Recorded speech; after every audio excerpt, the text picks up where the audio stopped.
어릴 때 너무 심심했어요. 꼬마 때는 정말 심심했어요. 학교 끝나고 오면 아무도 없어.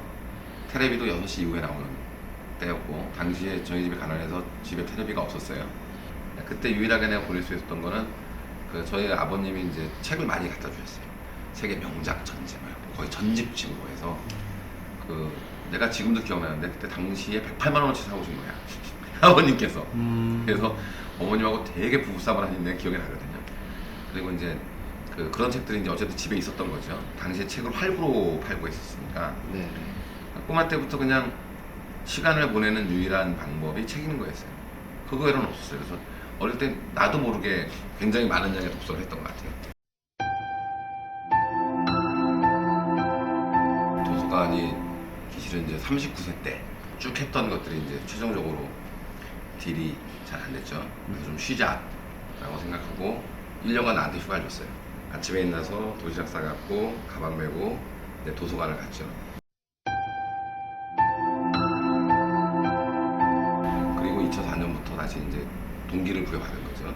2004년부터요. 네, 그래서 동기를 부여받고 그 영감으로 이제 그 지금의 밸류 모델을 설파하고 다녔는데 네.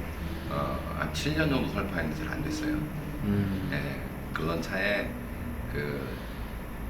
이 밸류 모델을 실험하기 위해서 골든 리츠를 창업하게 됐고, 창업한 후에 어려웠어요. 어려웠어요. 어려워졌어요. 네, 그때 이제 2009년에 대통령 서거하는 일도 있었고, 소위 이제 쫄망인 거죠. 쫄딱 망한 거죠. 2009년 10년에. 네, 그때 나를 좀 구해준 게 하루에 이제 도서관에 가는 일이 낙이었고, 도서관에서 책을 보는 일들이 나에게 이제 시간을 보낼 수 있는 생산적으로 시간을 보낼 수 있는 아주 되게 소중한 시간들이었어요. 다시 재기할 수 있는 원천 같은 게 됐죠.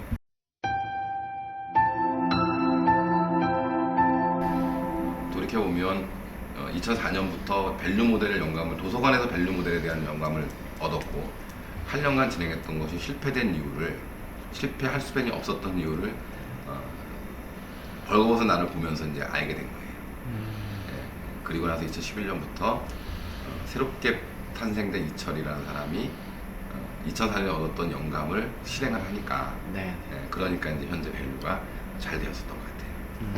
도서관은 그런 면에서 나에게 되게 의미가 있었고요. 첫째로는.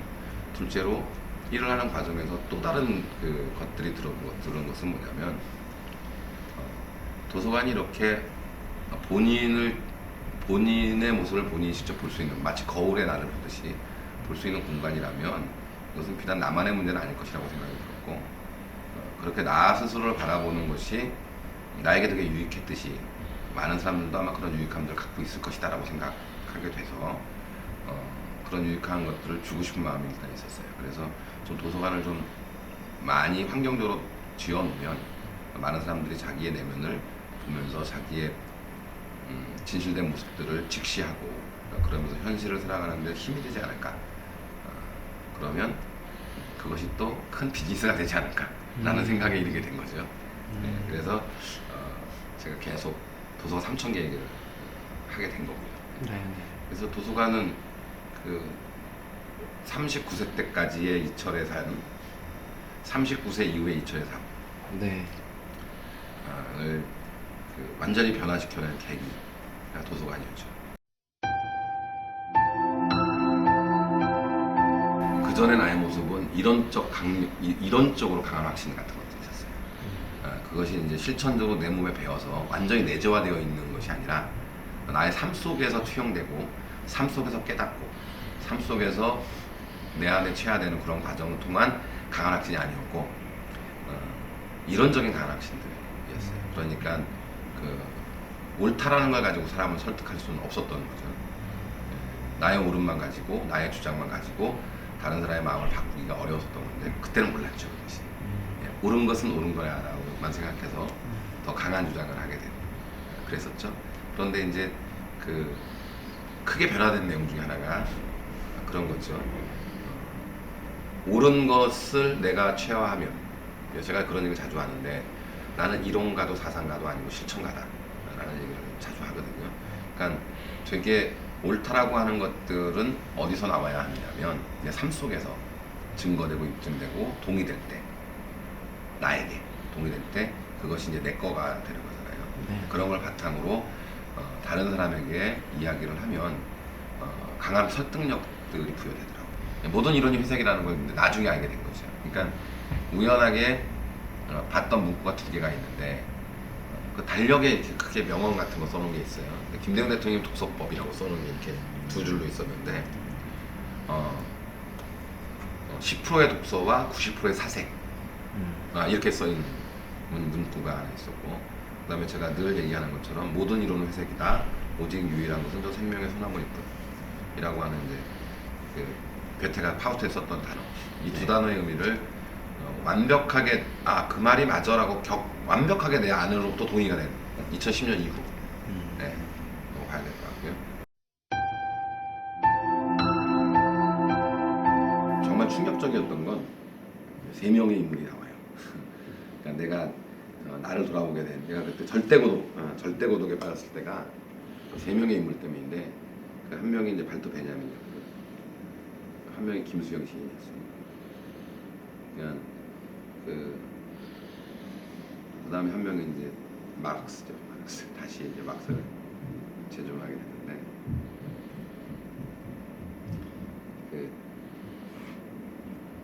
이 베냐민과 김수영과 막스는 베냐민은 이성적으로 내가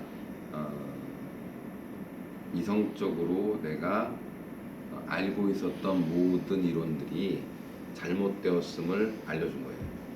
발토 베냐민이 철학가이자 사상가였지만 발토 베냐민 안에는 아주 그 인간 본질과 인간의 본성과 그 사회 현상에 관한 애정 깊은 논리들이 있었어요.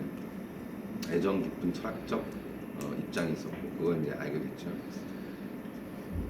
두 번째로 김수영을 보면서 느꼈던 거는 부끄러움, 자기에게 정직한 것에 관한 것. 그러니까 용기 있는 행동을 한 사람은 신동엽 시인인데 과감하게, 그런데 김수영 시인은 부끄러운 자기의 민낯을 스스로가 정직하게 자기를 드러내요. 그 모습을 보면서 자기의 부족함과 자기의 본질적 한계를 명확히 인지해내는 것도 어려운데, 인지해낸 후에 그걸 또 드러내버려요. 그러니까 되게 정직한 거죠. 그래서 그 김수영 시인을 통해서 또 정직한 내용들을 이제 알게 되고요. 그리고 막스를 다시 보면서 막스가 이론가가 아니라 사상가가 아니라 이 사람은 인간에 대한 끝없는 애정을 갖고 있는 사람이구나. 그걸 기초로 해서 막스주의라고 하는 게 나왔구나 라는 걸 이제 알게 돼요. 그 세 명의 사람들을 보면서 제가 그때 절대고독에 빠지게 된 계기점들이 주어졌어요. 그러니까 내가 그토록 싫어했던 모순을 내가 24시간 숨쉬고 살아가면서 강화시키고 있구나. 이 모순을 또 강화시켜내고 있구나. 하나의 피조물이고 유기체인데, 내가 숨쉬는 것 자체가 내가 그토록 싫어하고 그토록 그 문제가 있다라고 지적했던 그러한 사회 구조적 모순을 내가 몸으로 강화시켜내는 과정이 나의 삶의 과정이구나 라는 걸 느껴요. 그래서 그때 절대고독에 빠지죠. 그때가 2010년이요. 그 절대고독에 빠져서 헤어나오지 못할 뻔했어요. 그런데 이제 다시 먹고 살려다 보니까 움직이게 되고, 움직이다 보니까 조금씩 다른 시선과 관점들이 들어서죠.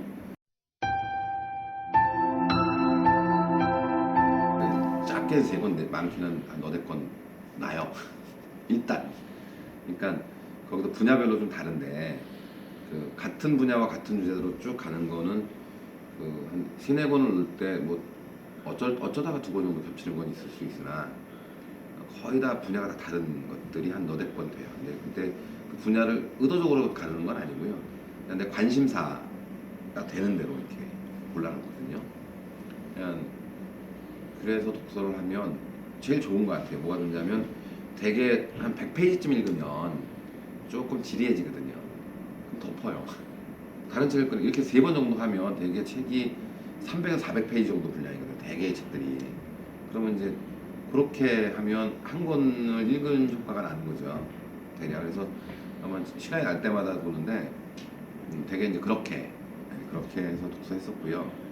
지금은 많이 이제 없어요. 다시 찾을 건데 부끄러운 고백이지만 작년 7월 압수수색 이후 책을 못 잡았어요. 계속 안 들어오니까. 그러니까 최근 2, 3주 전부터 3, 4주 전부터 이제 좀씩 책이 잡히기 시작해요. 잡히기 시작하는데 그 전에는 기본적으로 4권 정도 들고 다녔어요. 언제든지 가방에 늘 4권 정도의 책은 늘 있었거든. 그러면 이 4권의 책은 늘 제가 이제 소지하고 다니고 하다못해 화장실 갈 때도 보고 밥 먹을 때도 보고 그냥 습관적으로 붙어 있었거든요.